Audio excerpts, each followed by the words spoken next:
గత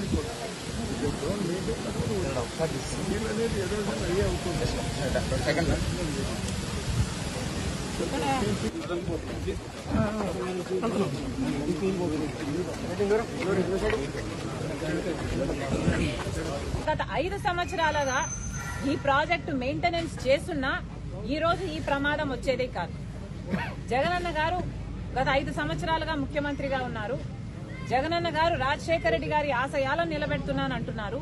కానీ సమాధానం చెప్పాల్సిన విషయం ఏమిటంటే రాజశేఖర రెడ్డి గారు 750 కోట్లు పెట్టి ఈ ప్రాజెక్టును కడితే మీరు కనీసం సంవత్సరానికో లేకపోతే 2-3 సంవత్సరాలకు ఒకసారో 2 కోట్లో 4 కోట్లో రిలీజ్ చేసినా ఈ మెయింటెనెన్స్ పనులు జరుగుతాయి.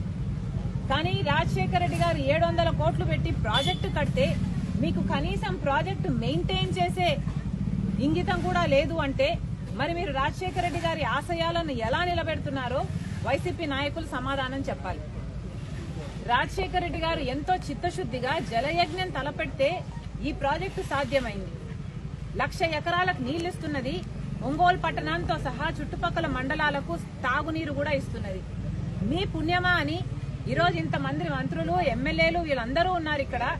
సంబంధిత మంత్రి అయితే సంక్రాంతి డాన్సులు చేస్తాడంట తప్ప పని చేయడట. ఇక్కడ ఏ మాత్రం మెయింటెనెన్స్ ఉన్నా ఈ ప్రమాదం జరుగుండేది కాదు. ఈరోజు ఒంగోలు పట్టణం సైతం మంచినీళ్లు రావటం లేదు. ఇక్కడ ఉన్న నాయకులు చెప్పిన మాట ప్రతిరోజు నీళ్లు ఇస్తామన్నారు ఒంగోలు పట్టణానికి. ఒక రోజు ఇచ్చింది లేదు. ఈరోజు కనీసం 2-3 రోజులకు ఒకసారి కూడా నీళ్లు రావట్లేదు. తాగడానికి నేను చెప్తున్నది తాగే నీళ్లు, మంచి నీళ్ల కోసం కూడా ఇక్కట్లు పడుతున్నారు. మరి ఈ పాపం అంతా వైసీపీది కాదా, ముఖ్యమంత్రి గారిది కాదా? వైసీపీ సమాధానం చెప్పాలి. రాజశేఖర రెడ్డి గారి ఆశయాలను కోసం మేము నిలబడ్డాము. రాజశేఖర రెడ్డి గారి సంక్షేమ పాలన మేము అందిస్తున్నామని చెప్పుకుంటున్నాం. మీరు కనీసం రాజశేఖర రెడ్డి గారు కట్టిన ప్రాజెక్టును మెయింటెనెన్స్ కూడా మీరు చేయకపోతే మీరు ఎలా వారసులు అవుతారు?